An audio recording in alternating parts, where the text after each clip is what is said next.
Andrew. Hey everyone, thanks so much, Joel. I have to say again, I love your voice. We were talking about it earlier. You have the best radio voice in the world. It's great to be with you all, and I appreciate everyone coming out on the last day and so early. I know there haven't been any like late night hotel room shows this year at FMO, but I'm still amazed that everybody is able to get up at like the crack of dawn to come to panels and things. So thank you. Crack of dawn right now? I've been up for 4 hours, man. You guys are making me feel that. It's the crack of dawn for me. Gosh. And I have a child. Are you in Where Melbourne? are you? Toronto. Oh, so it's like it's also 10 o'clock for you. It is. Yeah. Oh man. Just I have a child that wakes up late. I'm in his room right now. So we're more of a late night sleeping family. My wife just had surgery, so my son and I have been sleeping in the living room for the past like week and a half. And what is it? It's 10:03 right now. He's still sound asleep. Amazing. But it's because we're up till like 2 o'clock in the morning watching Pokemon. You know, I can't say no to him. That's my issue. Nice. And who can say no to Pokemon, really? Yeah, so quickly, this panel is called Making the Record, and we're going to discuss the process of recording music and turning songs into recordings. We're going to come at it from like a recording artist perspective, I think, and hopefully uncover some shared experiences and tips along the way. But I guess most performers aren't excluded to just recording, so we'll try to talk about adjacent activities as well. And lastly, I will try to relate parts of the conversation to royalties that are available to artists under copyright. So by the end of the panel, I think between the panelists and everyone here, we're going to record a 12-track LP, and everyone's going to get a royalty for it. That's the goal. So probably do Q&A at the end, but if anyone has any like burning questions, I'm happy to kind of bring them in here now.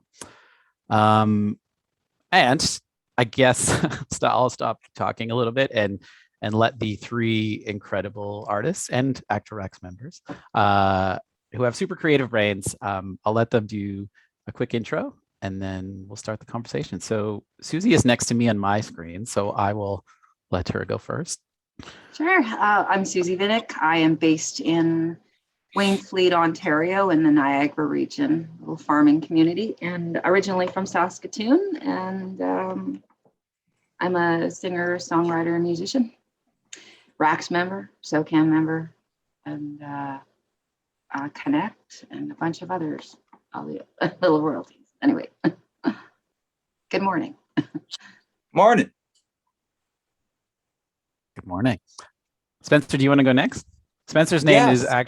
is not Andrew Karis. That's my name, but it says that on his. Couldn't tell you why it says that. I mean, I think you're a cool guy and all, but I do enjoy being me.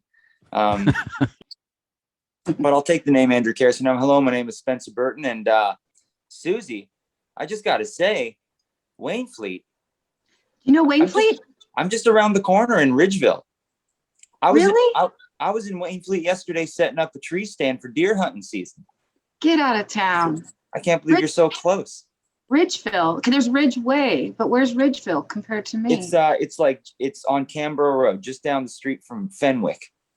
They're pretty much the same town. So close. You're in Ridgeville now? Yeah, that's where I live. I'm right here, right now. You're 20 minutes away from me. I'll be at your place for breakfast right away. You and your son. Yeah, just come on down. I'll be at the end of the driveway with some scrambled eggs and bacon. That's awesome. But yeah, my name is Spencer Burton, and I am a person that writes songs and then is fortunate enough to record them with different people, and then even more fortunate enough to release the music on different platforms, CDs, vinyl records, cassette tapes, digital downloads, 8 tracks, what have you, however music media is released these days. And I do that. So I guess people call me a singer-songwriter, but I just call myself a guy that writes songs sometimes and records them, and people listen to them sometimes if those people are my mom. So there we go. That was amazing. Thank you, Spencer. And over to Julian. Hello, nice to see everyone and be here. It's an honor. Thank you for the opportunity. My name is Julian Taylor, and I'm from Toronto, and I am a music fan. I just love music, and from a very young age, music was what sort of guided my entire steez. So my essence is all about music, and I'm so thrilled to be able to say that I get to create music too. After being able to hear it for the first time, I was able to sort of hone whatever passion I had for that auditory expression and put it into my own. And so I'm grateful for that. I'm a writer. I write songs. I write poetry and prose. I also take pictures, and I'm a singer-songwriter, and I've been doing this, oddly enough, for longer than I can remember. So I think we're coming up on year 25 of being part of the music industry, and yeah, just blessed, feeling good about creating, and feeling good about being here to see old friends and make new friends. Thank you. I have to say that that was my 3 favorite intros of all time. That was like, Wow. you guys, I feel like I could end this right now and just be like, guys, this is the panel on intros. I'm going to Spencer's house for eggs and bacon. Yeah, we'll be at the driveway in 20 Yeah, minutes. can you publish your address? I think there's like 22 people in this room. So Wow. Normally I don't do that, but because we do sell bacon and eggs for real at the end of the Ooh. driveway, because we have a little farm as well. Normally I do. You can go online and you can find my address under Dandelion Ridge, and that's our farm. And you can come here and buy bacon and eggs right off the driveway, maybe some potatoes, some squash. Well, if I'm in the area, you got it. amazing. How fun. I love can't wait to see your farm. I'm excited. You got chickens then? Oh, chickens, pigs, turkeys, rabbits. Some years we do goats. We got a dog. We got a big old garden. We got all the stuff. It's a little farm. Awesome. Very cool. It's going to be fun, everybody. Yeah, come on down. Just Spencer Burton's Let me know. petting zoo. Dandelion Ridge, is that what you said? that's what my son actually just came up with that name. We used to Oh, I get it. we used to not really have a name, and my 6-year-old recently told me, he's like, well, our dog's name is Dandelion, and we live in Ridgeville, so we should call it Dandelion Ridge. And I was like, you know what, bud, that's a damn good name. My last record was called The Ridge. I like Really it. cool. Yeah. Cool. I am really enjoying this, guys. This is like What normally happens to people just sit around and be like, yeah, and then not say anything. usually, yeah, that's Wow. it. It's just silence for 50 minutes. Sorry. Anyway, I'll try to get this back. Try to get this back on track. I was just saying, I was going to keep it off track for a second. You guys want to see something really cool? Check this out. This is me cutting off my fingers. No. This is a purple potato I grew this year. Isn't that nice? Oh, wow. Awesome. What's the skin You don't like get- on them? Will they make good pierogies? I don't know. I just put them in soups. Okay. It's a purple skin, but it's got a nice purple line all up in the middle there. That's amazing. Some people make music. Some people make potatoes. I'm taking over this live here, and we're going to be talking about growing potatoes for the next hour. Ladies and gentlemen, welcome to Potato Hour. Potato hour. And I make pierogies. I'm Ukrainian. Yeah? And I make pierogies. So I'll Oh, come I and get love pierogies. potatoes from you and make pierogies. So we'll have eggs and bacon, pierogies, and then we'll talk about how we make music. And Andrew will do the discussion. Did you say you're Ukrainian? I am. Does that mean you call pierogies perahe? Дуже добре переге. Я люблю дуже добре переге. I also have a little Ukrainian in the family, and all my relatives all call pierogies perahe. Переге. Yeah. I just call them tasty. We got a new panel title. It's called Pierogies, Spuds, and ACTRA. Yeah, the Here title, we are. the panel renaming is happening, and Potato this is- hour. this is where I officially get fired from my job. Yeah, as the title says here, I'm the real Andrew Karis, everybody. Right. So Yeah, you listen so- to me. It's fine. I am just gonna say I'm a huge fan of purple potatoes. I love them. I'm not gonna go Who into that doesn't? anymore. Yeah, they're beautiful. So yeah, I am Andrew Karis. I work at ACTRA. We are a division of ACTRA dedicated to ensuring that Performers appearing on sound recordings are paid for the use of their work. This means we pay royalties to the musicians and vocalists who appear on recordings. We represent about 10,000 performers around the world, ranging from featured vocalists to bands, DJs, and even hand clap artists, and across all genres of music. And we've paid out about $100 million, over $100 million actually, to recording artists. God bless 100 and and everyone lobbying to make these changes in the Copyright Act, because that's where it really happens. But I just want to share one thing real quick before we get into some questions, just to answer kind of the second part of the panel, which is how do you collect royalties on recordings? So I'm just going to do a very quick screen share here. Yeah,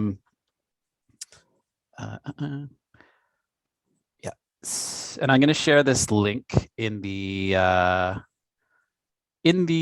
chat so people can have it. So this is just a sorry. Wow. This is just an overview of the royalties you can collect and how to do that when you, you know, for your role on a recording. So you can be a songwriter. So you write the song that gets recorded. You collect royalties from SOCAN. If you are a self-releasing artist or if you have a publishing deal, you can register with SOCAN to collect royalties on the publishing side. For the reproduction of publishing, there's the CMRA and SOCAN-RR. If you are a performer, so you're doing any performance on the recording, whether it be your recording or someone else's, you can collect performer royalties from us at ACTRA or our friends artisti. And then if you are an owner, so if you're self-releasing or if you are a record label, you can collect as an owner through Connect Music or Soproc.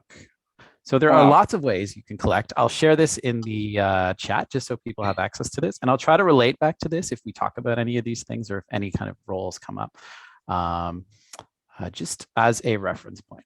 So on that, let's start with some questions. So the first one that I'm really interested in hearing from you guys is, I'm wondering if you can tell us about a recording or album that you've enjoyed or been inspired by, and what was it exactly about that recording that had an impact on you?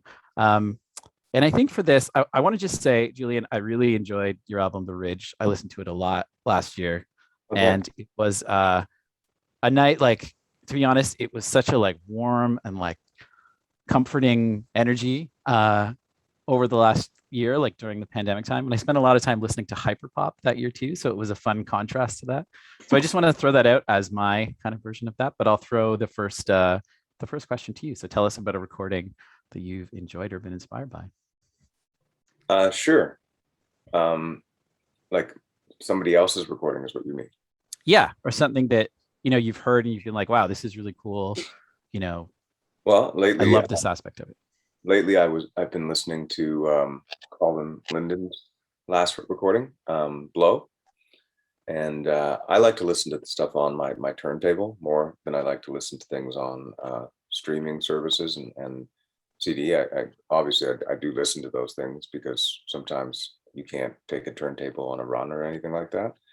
But yeah, Colin Linden's Blow is really cool. He recorded it down in his place, which I was able to go visit recently down in Nashville, and I have it here actually, but I won't get it. Anyway, so that record for sure. The other record that I really enjoyed this year was the new Weather Station record. I thought that was really well done, and that was done at Canterbury Studios. Personally, though, I think I like to listen to. I host a. I forgot to tell you. I actually host a radio station show. It's called Julian Taylor's Jukebox, and that happens every Sunday from 3 to 6. And so I like to try to expose as much music from people like myself, which are, you know, BIPOC, Indigenous and Black, and independent at the same time. So that's really cool. And my favorite toy actually is. Well, one of my favorite toys is that jukebox that the show was named after. It's a 1977 AMI row. 245s fit into this particular jukebox. So I've gotten into this habit of like going to find like rare 45s. Like this is How Many More Years by Howlin' Wolf, if you can believe it. Like an old chest. Oh, that's cool. So I'm always listening to 45s. I love the sound of the row jukebox because it's analog, right? And it's like, it's just got a warm, you talk about the ridge and that warm sound. I'm always trying to replicate that warm sort of hug that music used to give you, that music can give you. And I think from sitting in front of that jukebox and those speakers, because it's literally run on like tube amps, it just sounds so dope. So yeah, I get really jazzed about that kind of thing. That's amazing. And that kind of answered another question I had, which is related to that, which is, you know, are there, when you kind of make a recording, do you have specific sounds in mind? And you perfectly answered that. And that makes so much sense that you're listening to, you know, vinyl and 45s to kind of find that kind of sound. So that's really cool to hear. I'll go backwards from my screen. Spencer, do you want to weigh in on that question too, about, you know, any recording that you've been inspired by, and what about it is inspiring, and if you kind of bring that into your own music? Yeah, I mean, I mean, there's tons of different albums I'm constantly listening to. As for new music, to be honest, new music right now isn't something that's constantly on my I'm spinning on my record player. You know, I have an affinity for the older stuff, and maybe it, again, like Julian says, has to do with that analog sound. It's harder and harder to find. I mean, artists now, I think, are kind of going back to that, trying to find that warm sound that inspires them as well. It's something I've tried to do as well, but it's you know, like I've been listening to lately, like a lot of you know, like old country music, old folk music, Patrick Sky, Don Williams, Willie Nelson is like an obvious. I think if you don't have like at least 47 Willie Nelson records in your collection, you don't even like music. I mean, he has like 150,000 albums. I don't know, but it's a lot of old folk and country stuff that I'm currently listening to, and a lot of recorded bird sounds. I find hit my record player lately. There's nothing warmer than the natural song of an analog recorded chickadee in the dense Northern Ontario wilderness. I love it. I honestly have a ton of them. I listen to them all the time. That's great. I wonder if you know, the birds would be eligible for royalties. I'm not sure. I would have to look into that. I mean, if they're not getting paid, somebody's doing something wrong. So that's some of the most beautiful music I've ever heard. I agree with that. It's really true. I'm sorry to do this. I'm moving spaces because I need to plug the computer in. So don't mind me. Just keep going. All good. All good. Suzie, do you want to jump in on that question too? Sure. I feel guilty for listening on a streaming service, but I listen on a streaming service, and I have various mixes. I kind of go back, especially during the pandemic, to the same records. And probably the most current album I'm listening to is Foo Fighters, Medicine at Midnight. I just find it's energizing and rocks. I'm a big fan of the Foo Fighters and Dave Grohl. Nice. And then another record, I'm just looking, Julian's is beautiful, The Ridge. And another, Danny Michelle's Blackbirds Are Dancing Over Me. I really like world music, so as well. I like all sorts of music, frankly. Like, I mean, Bach will make its way into ZZ Top, to Foo Fighters, but at Danny Michelle's record, Blackbirds Are Dancing Over Me, I play that a bunch. I just love how he's intertwined his songwriting and the Garifuna Collective, I think. And I made like a list. I mean, there's thousands of records, right? That I love. So, but I love grooves and interesting instrumentation. And another record that I spun a lot over and over, as my partner James will attest, is Ry Cooder's Prodigal Son, The Prodigal Son. It came out a few years ago. And there's an organic sensibility to it. His son worked on it, produced it, I think, and love that record as well. I saw him in concert at Massey Hall when it was still open. So that's June of 2018, I think. Anyway, those are a few that I'm listening to. And And then one of the playlists I do a weekly streaming show online. And so I've had fans requesting songs. And so I have this really strange mix of playlist that I've put together. And there's The Who is on there, Paul McCartney, Joan Armatrading's, a lot of 70s stuff. And I think it speaks to the warmth of the more analog recordings. And again, there's a space and an organic kind of instrumentation. So Robert Palmer, Sneaking Sally Through the Alley is in there too.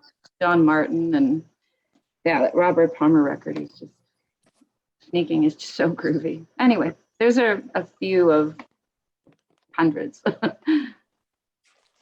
That's amazing. I wish I was writing all this down because I want to throw this into the chat and also explore some of these records myself. So it's really cool. Just I'll send you the answers to my questions anyways. You'll get it all. Please.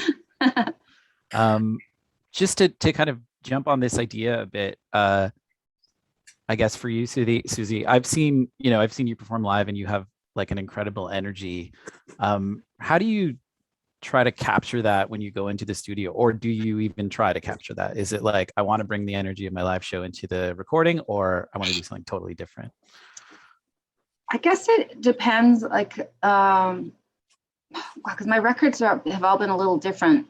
Though people consider me a blues artist, but I don't. I call myself roots and blues. Like the first Juno nomination, I've had a few Juno noms, and the first one was for roots and traditional solo artists, and that was a record that Stephen Fearing produced for me.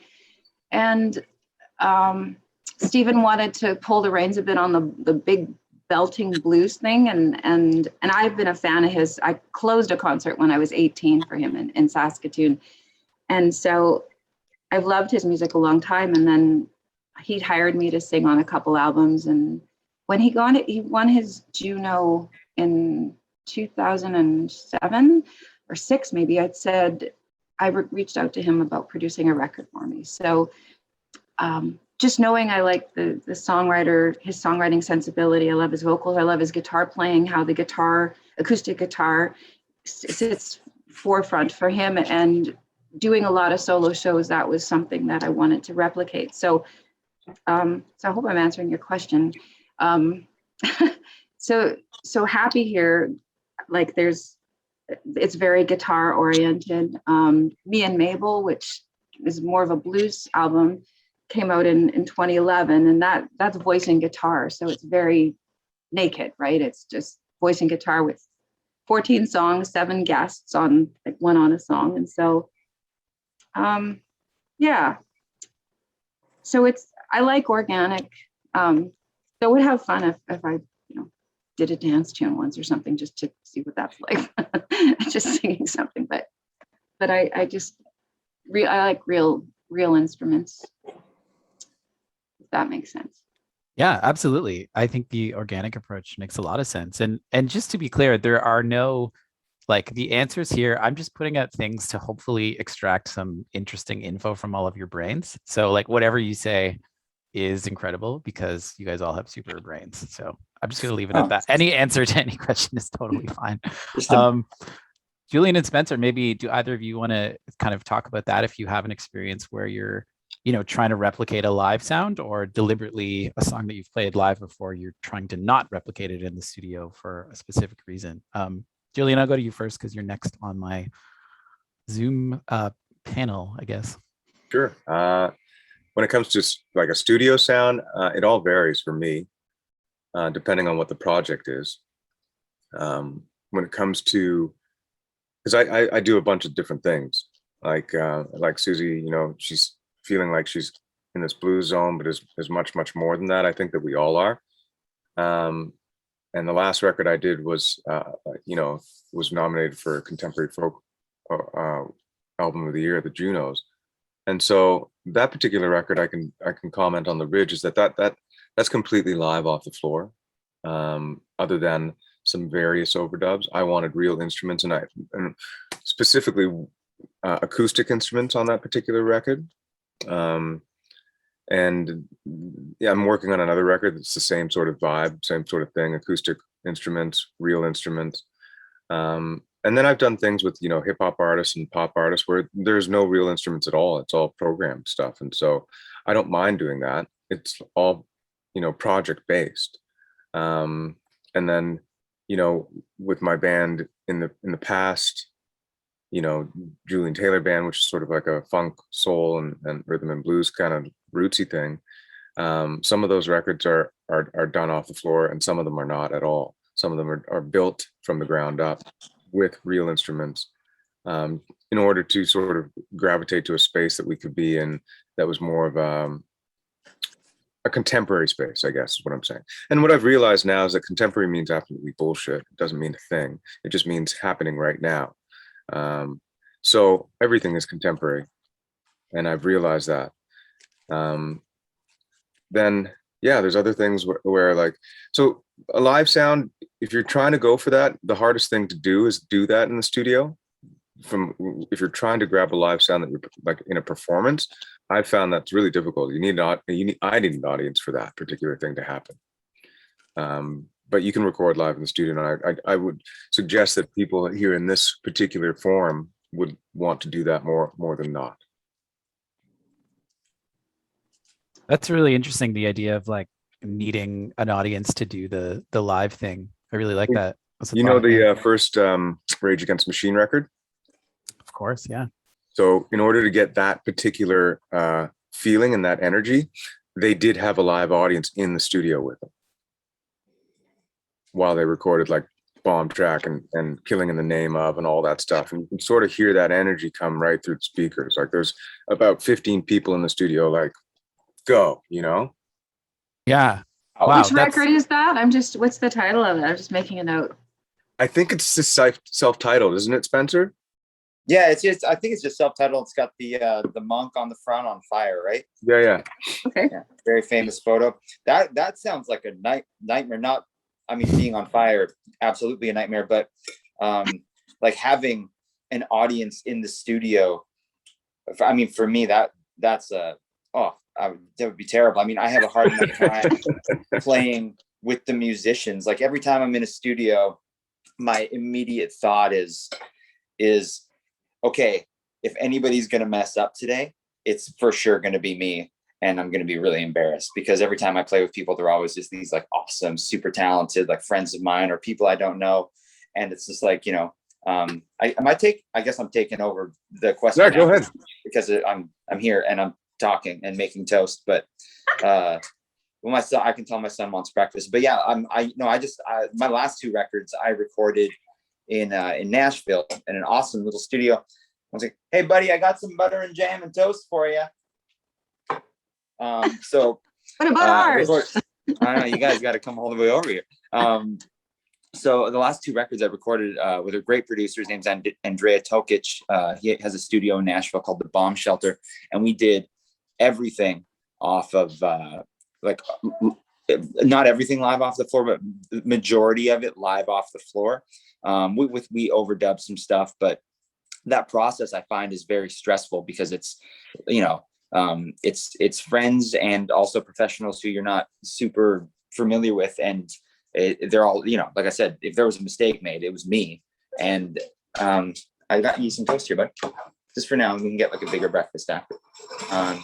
And then but if you guys want to maybe eat it in the dining room, just because I'm doing a thing here. Okay. So I need to grab water first. Okay, grab some water. You do it. Whoops.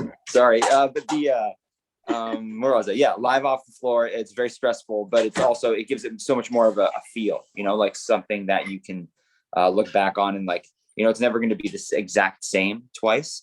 I lost track of my thought because of kids. That's pretty much my entire music career now is just like half songs and choruses, because it's all like, I have no idea. It's all just very all over the place. But yeah, that analog feel, it's nice. That live feel is nice in the studio, but I don't think you would need to bring in like an actual audience. And as for playing live and trying to get that studio feel, I think for me that's the exact opposite of what music should be. Like I played a concert last night actually, which was one of the very few concerts I've played in Ontario in the past couple of years, and it was an outdoor and like had in London something about the CC road to the CCMAs, and we were up there, and was it perfect?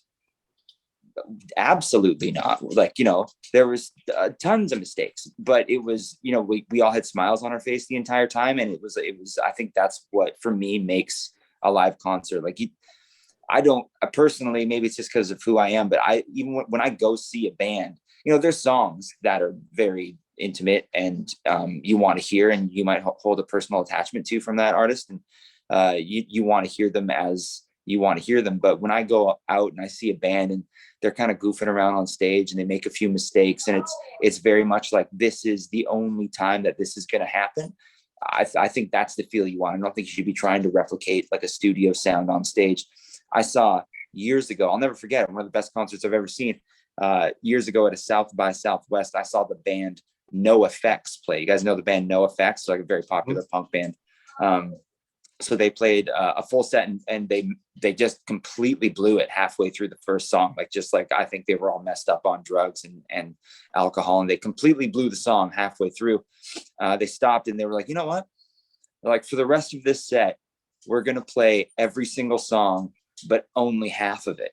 And they played they played, 2 hours worth of songs in an hour, because they were only playing half of each of the song. And it was kind of like a bit of a letdown, because I was like, oh man, this is the best part's coming up. And then it never came. But at the same time, I may have seen a concert that will never, ever happen again. Like, I don't think they've ever played half song sets, like all the way through ever again in their career. It was a one-time only thing, and because of that, it makes it special. So I think, like for me anyways, live music needs to be absolutely the exact opposite of studio reproduction on stage. Does that answer your question, kind of? Yeah, no, there's no answer. That was, so many interesting things came out of that, so I appreciate that. And I just have to say, as a parent, that was like seamless, how you went from like making breakfast to organizing your children and then coming back to the panel. And you're getting some like Renaissance man type comments in the chat here. It's like panel speaker, musician, chef. Spencer does it all. Yeah. Devin Latimer wrote, "You're a star. Being in a studio is way easier than making toast and zooming on a panel at the same time." Oh, that's nice. I don't see any of the chats, which is probably good, because my head would slowly just like explode and pop all over the screen. If they're nice things, I don't know. Maybe this, look at this. Yeah. Look at this idiot eating jam off a knife. I'm deleting those ones. I was like, no. I wanted to kind of switch gears a little bit and jump off something you said, Spencer, about working with other musicians in the studio. Mm-hmm. I know your last record, or your latest record, which I really enjoyed, has a lot of like really incredible kind of vocal harmonies in it. Yeah. How do you go about like finding the right, in this case, vocalist, but talk about anyone that you bring into a session? Like, how do you find the right performers, and how do you sort of guide them to kind of doing what you want? And feel free to speak about this as like from a producer perspective too. Yeah. I went to, on a whim, when I recorded not this most recent album called Coyote, but my one before that called Songs Of, I went on a whim to Nashville to record this. I talked to through email to a few different producers, and this dude calls me out of the blue, Andrea Tokic, and he calls me up, and he just was such a good guy that, we were just we talked for an hour on the phone, and none of it was about music. It was just about fishing and like hanging out and cool stuff. And I was like, yeah, I'm going to go make a record with this guy. So I went down there, and he, him and I hung out for a couple of days, and he assembled a group of musicians, just based on my personality, which I thought was such a cool way to do it. And he brought in some incredible, just incredible, vocalists, players, and the first time around with Songs Of, it was kind of just like, let's get some guys and girls that I think Spencer could hang out with. Second time around, he was pulling out all the stops. Like, there was like these vocalists, these women they just work so well together. Like, just there, I feel like I could never make another record without them, just because of the way they sing. But even some of the players he pulled, like he brought in for for Coyote, for one song, he brought in a fellow named Lloyd Green, who is probably still living, the world's greatest pedal steel player. He came in, whatever, the song was 2 minutes, burnt the toast. His song was 2 minutes, 2.5 minutes, and he was done in 2.5 minutes, but he was there for 5 hours, like telling us all these wild stories of, Jerry Lee Lewis pulling a gun on him when he was 15, like just those are the kind of experiences, those are the kinds of people that I like being in a studio with. It's like, if talent is one thing, but if I can hang out with you, that's a whole other topic. That's a whole other world. That's what I really want. I think in the grand scheme of things, you're done. In the grand scheme of things, I'd rather have, like a mediocre musician who I could like totally hang out with, than I would like a super professional who just like comes in and is like, thank you, give me my money, goodbye. No, it's music to me is much more of a community. It's much more of a communal, it's a world where you grow. I want the people around me to grow in love and character more so than growth in the bank account. It's like, I want to be surrounded by good, fun, friendly, loving people who have a passion for it as well. Just That's great. Off. Yeah. No, that's really cool. I'm talking about anymore. I think that like you've kind of hit on this theme here, that like the kind of organic approach. It's like you'd rather have a connection with the people that you're working with than just get like the very best performer. I think that's exactly. Really cool. Yeah. I'll jump over to Julian on that one. You're next on the panel slides. I know, like from a similar perspective, you've kind of woven through so many different genres, and like how does that process work for you? How do you like look to hire artists or hire people to be part of your session, or just get anyone to perform with you on your recordings?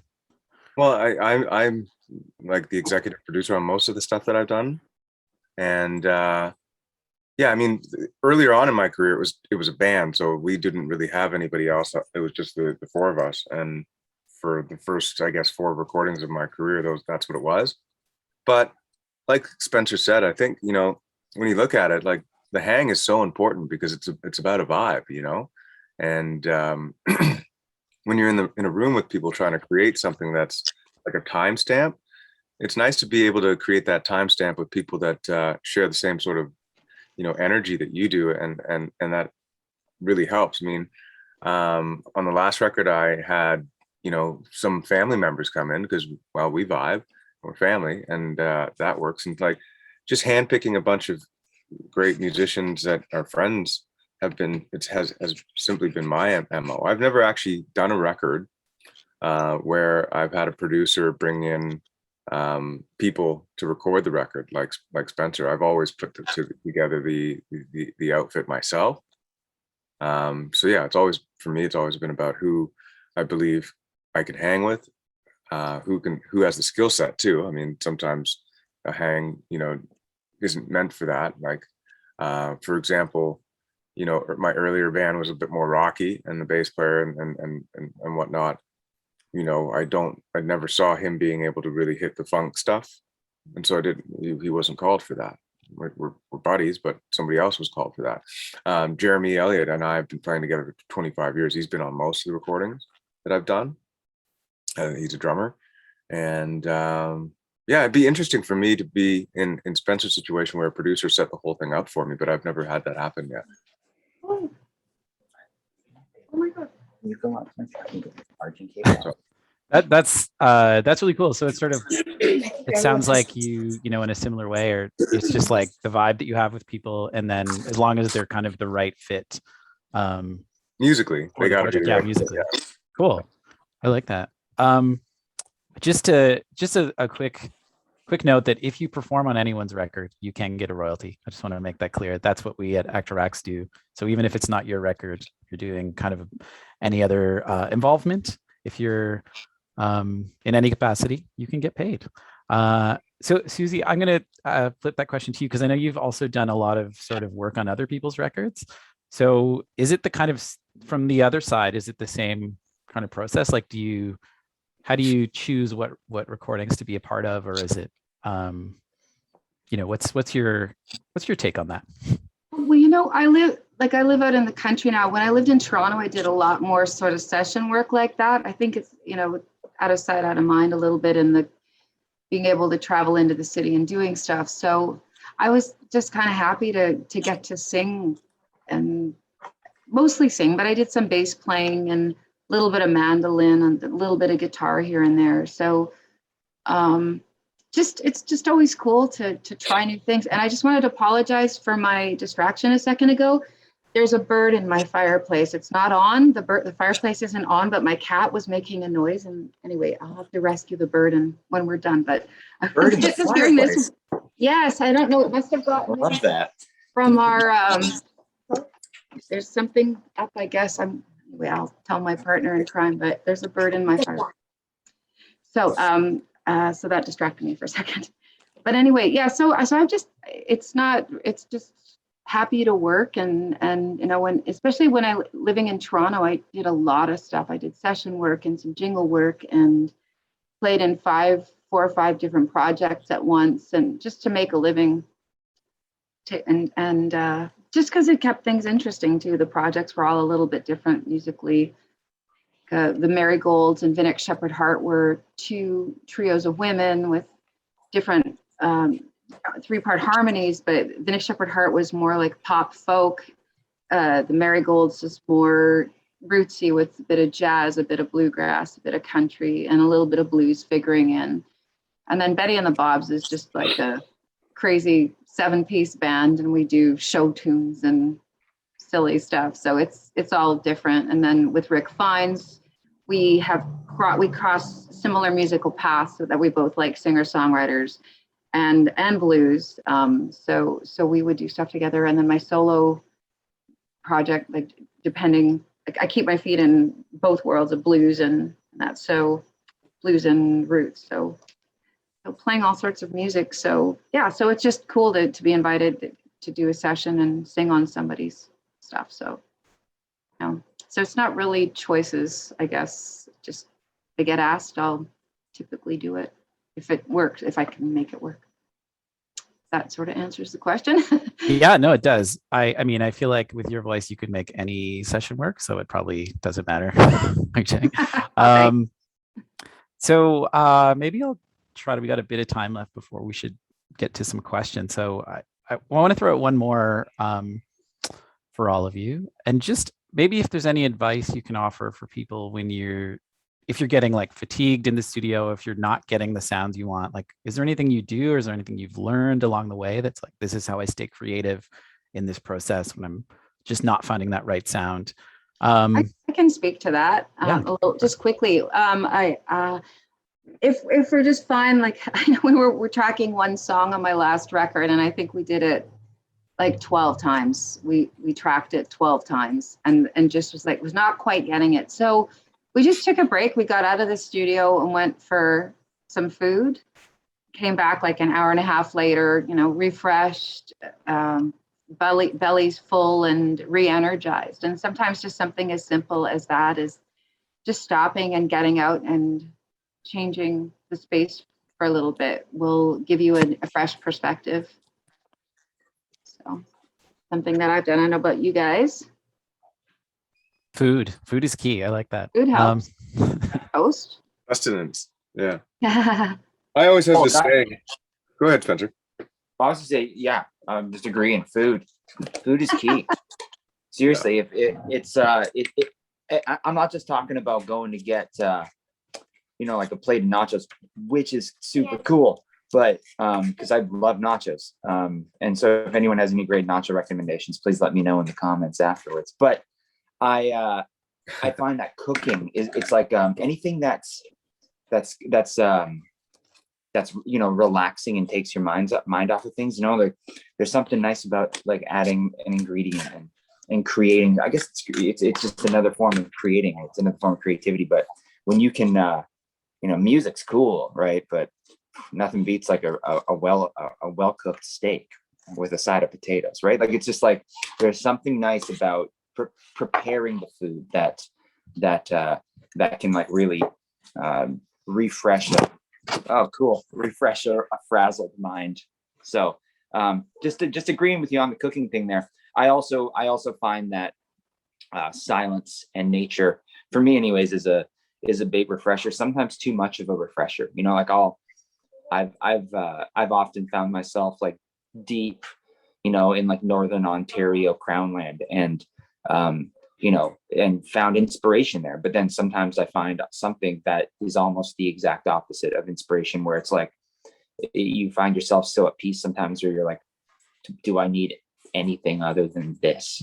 You know, like, do I need anything? Do I need music? Do I need a well-cooked steak? You know, do I just need to stand here in the beauty of Mother Nature and just be? Yeah. So yeah, that's something. For sure. Mother Nature is definitely a huge one for me. Very, you know, inspiring for me.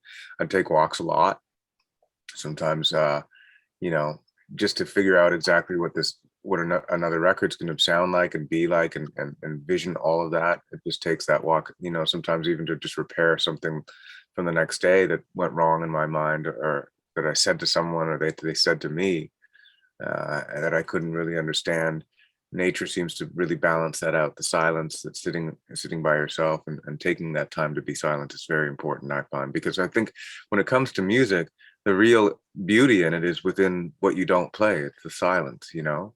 That's what people really gravitate and what they feel, because they individually fill in the blanks. That's what I think, at least.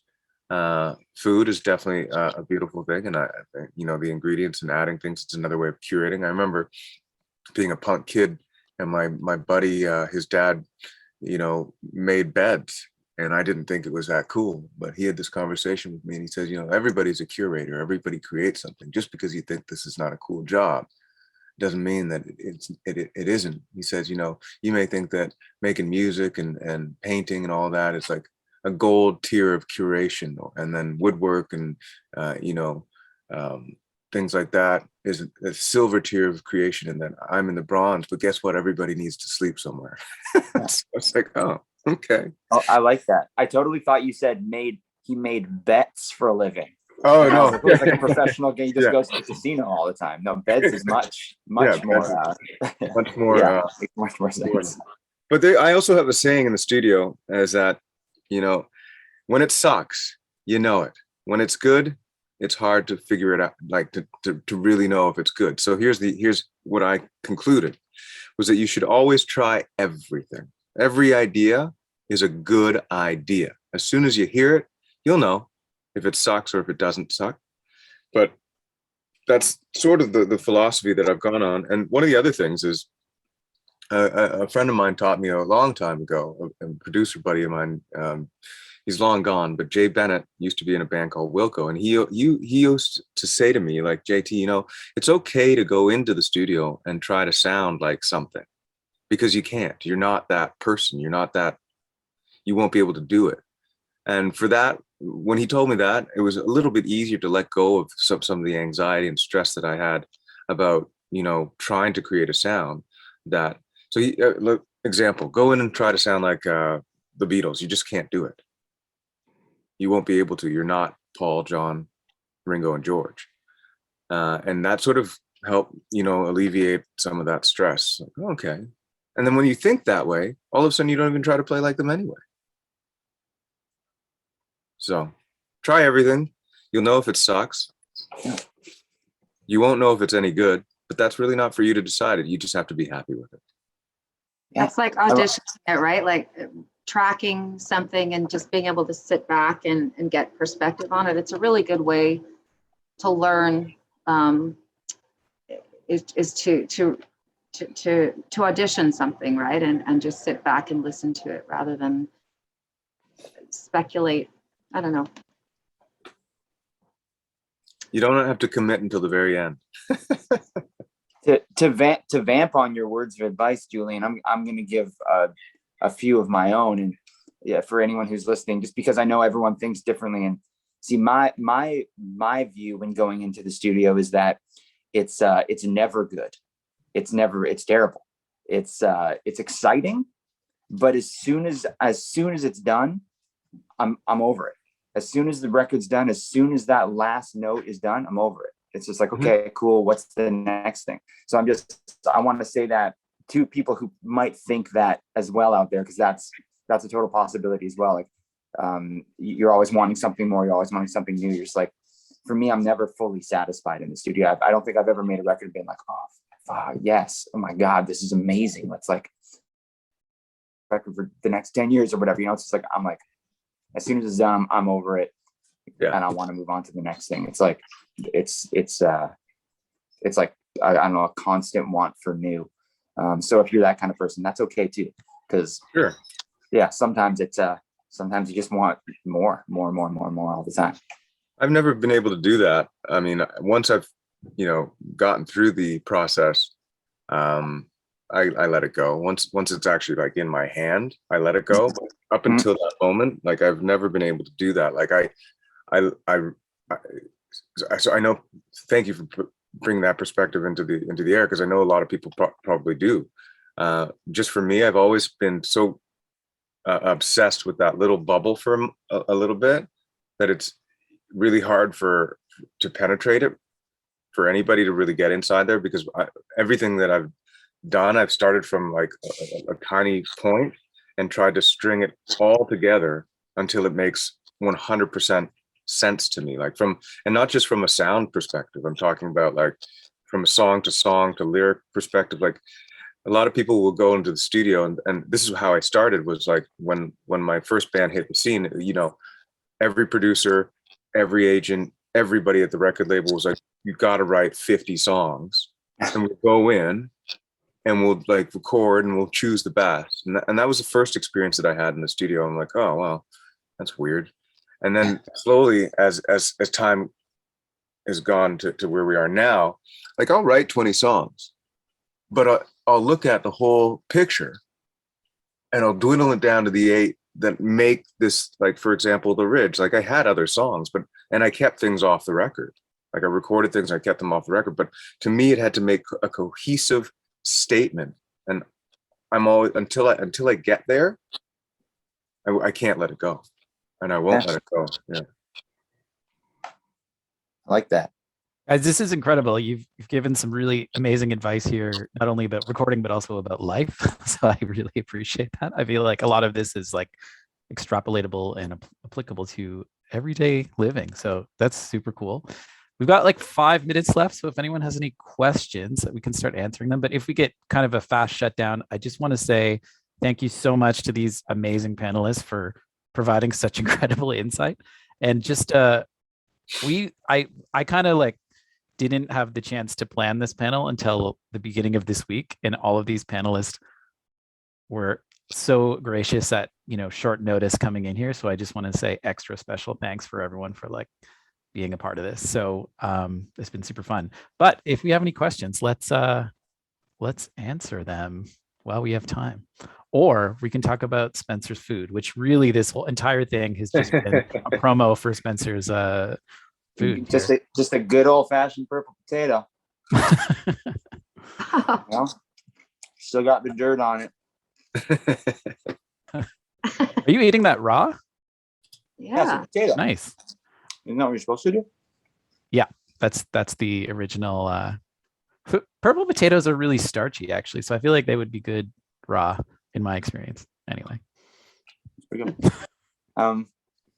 Well, this was a pleasure being here. Yeah, totally.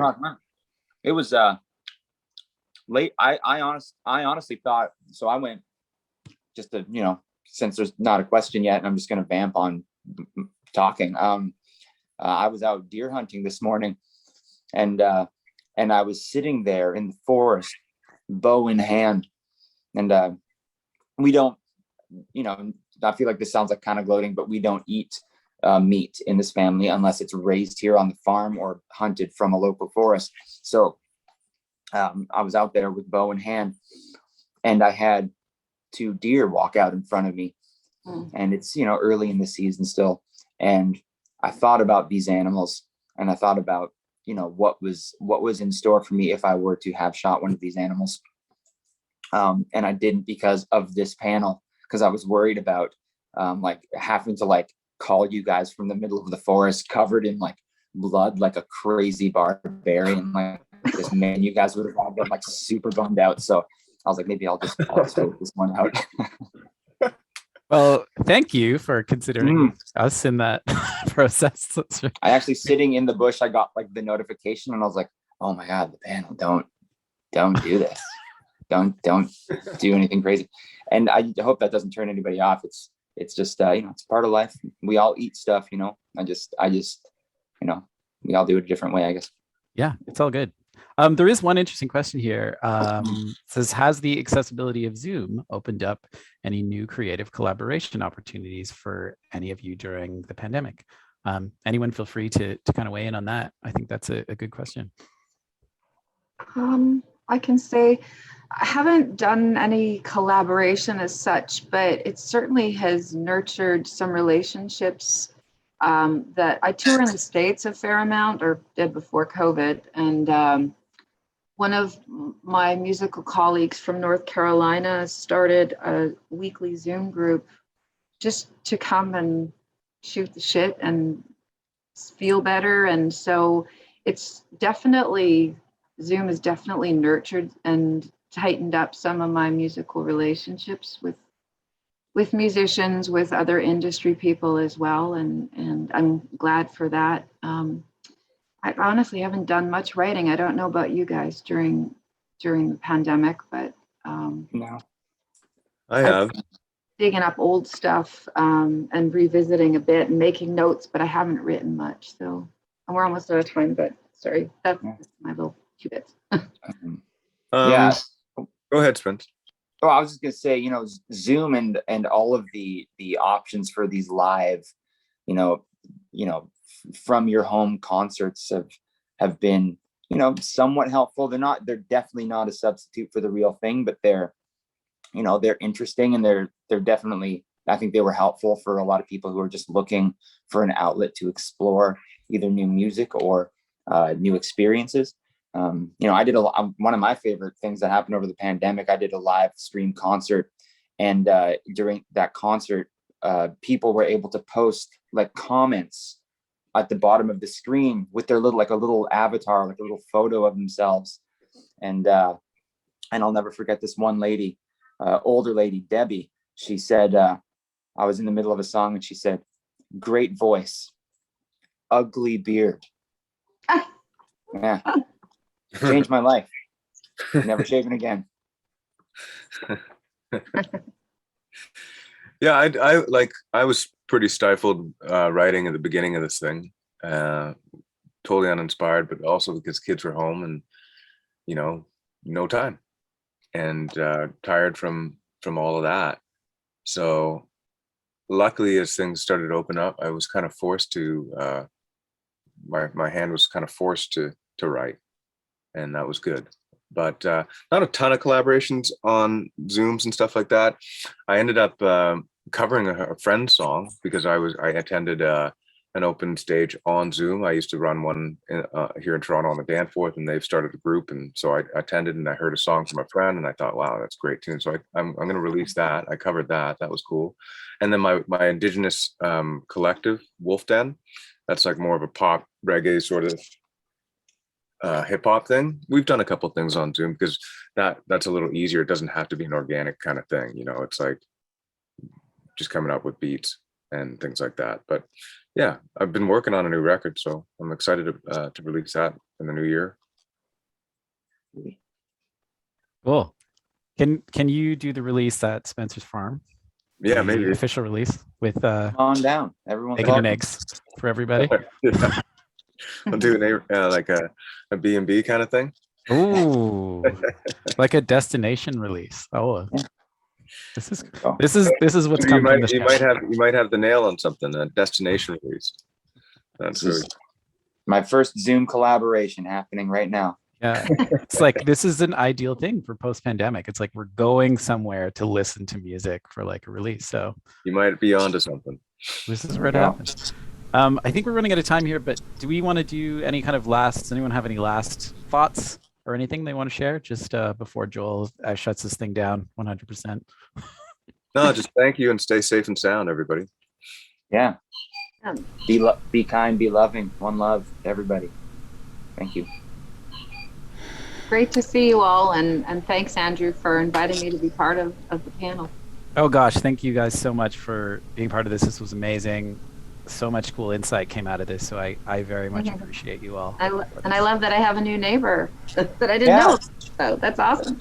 Stop down anytime, Susie. My house is the one with the big wagon in front of it with the pallet board farm stand Dandelion Ridge. and Yeah, the red bearded nice. hillbilly in the front yard. Okay, panel.